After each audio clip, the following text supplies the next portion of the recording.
आयरा साफ शब्दों में खावर से शादी करने से मना कर देती है।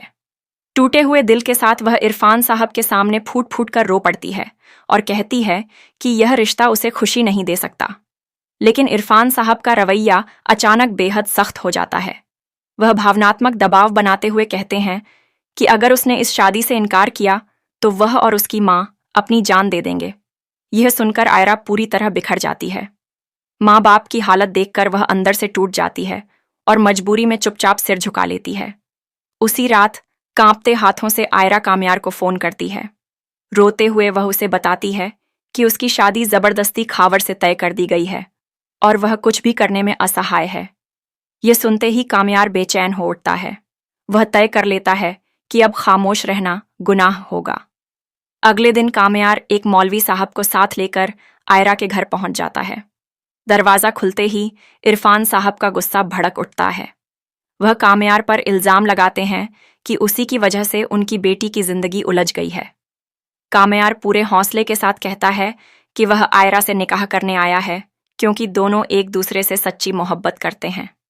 यह सुनकर इरफान साहब बिना देर किए पुलिस बुला लेते हैं और कामयार को जबरन गिरफ्तार करवा देते हैं।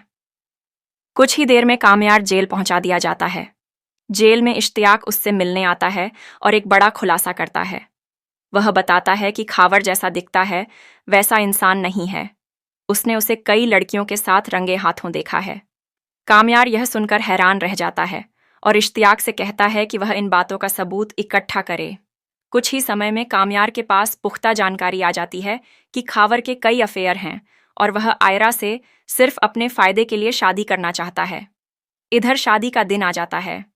आयरा दुल्हन के लिबास में बैठी होती है, लेकिन उसकी आंखों में चमक नहीं, बल्कि डर और उदासी होती है। मौलवी साहब निकाह के सवाल शुरू करने ही वाले होते हैं कि तभी वहां अफरा तफरी मच जाती है।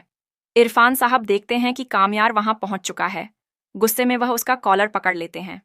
तभी कामयार सबके सामने एक वीडियो चला देता है जिसमें खावर की असलियत साफ नजर आती है। वीडियो देखते ही माहौल सन्न रह जाता है। खावर के चेहरे का रंग उड़ जाता है और इरफान साहब की आंखों से आंसू बहने लगते हैं। कामयार गुस्से में खावर की ओर बढ़ता है, लेकिन तभी खावर अचानक पिस्तौल निकाल लेता है और गोली चला देता है। गोली कामयार के हाथ में लगती है और वह जमीन पर गिर पड़ता है। खावर मौके से फरार हो जाता है। आयरा चीखती हुई कामयार के पास दौड़ती है। उसका सिर अपनी गोद में रखकर बार बार उसे आंखें खोलने के लिए कहती है। वह तुरंत उसे अस्पताल लेकर जाती है। फलक भी साथ होती है और डॉक्टरों से गुहार लगाती है कि कामयार को कुछ न हो। कुछ देर बाद कामयार को होश आ जाता है। वह कमजोर आवाज में आयरा को अपने पास बुलाता है।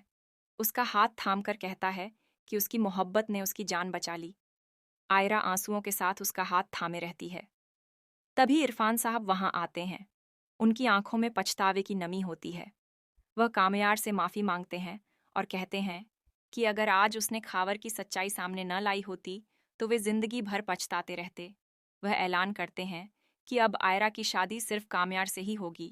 कुछ दिनों बाद शादी की नई तारीख तय होती है। कामयार खुद आयरा को ब्यूटी पार्लर छोड़कर आता है और कहता है कि वह जल्द वापस आएगा। लेकिन इसी दौरान फरिया अपनी साजिश रच चुकी होती है। वह अपने आदमियों से आयरा का अपहरण करवा लेती है। शादी के वक्त जब आयरा हॉल नहीं पहुंचती तो हर तरफ हड़कंप मच जाता है। कामयार बार बार कॉल करता है, लेकिन फोन बंद मिलता है। वह तुरंत पार्लर पहुंचता है और वहां लगे सीसीटीवी कैमरों की फुटेज चेक करता है। वीडियो में साफ दिखाई देता है कि कुछ लोग आयरा को जबरदस्ती गाड़ी में ले जा रहे हैं। कामयार आयरा के फोन की लोकेशन ट्रेस करवाता है और उसे एक सुनसान गोदाम का पता मिलता है। वह इरफान साहब को फोन कर पुलिस लेकर आने को कहता है और खुद अकेले वहां पहुंच जाता है। कामयार गोदाम का ताला तोड़कर अंदर घुसता है और गुंडों से भिड़ जाता है। आखिरकार वह आयरा तक पहुंच जाता है। उसे देखते ही आयरा रो पड़ती है। कामयार उसे सीने से लगाकर कहता है कि अब कोई उसकी तरफ आंख उठाकर भी नहीं देख सकता। उसी वक्त पुलिस पहुंच जाती है। पकड़े गए लोग बताते हैं कि यह सब फरिया के कहने पर किया गया था। पुलिस फरिया को गिरफ्तार कर लेती है। इरफान साहब कामयार को गले लगाकर कहते हैं कि आज उसने साबित कर दिया कि वह आयरा के लिए सबसे सही इंसान है। आखिरकार वह दिन भी आता है जब आयरा और कामयार का निकाह होता है। कामयार के अम्मी अब्बू और दादी भी खुशी से इस शादी में शामिल होते हैं। मौलवी साहब निकाह पढ़ाते हैं। कामयार पूरे यकीन के साथ कबूल है कहता है और फिर आयरा भी मुस्कुराते हुए अपनी रजामंदी देती है। शादी के बाद कामयार आयरा को हीरे की अंगूठी पहनाते हुए कहता है कि यह सिर्फ एक अंगूठी नहीं बल्कि उसकी मोहब्बत और भरोसे की पहचान है।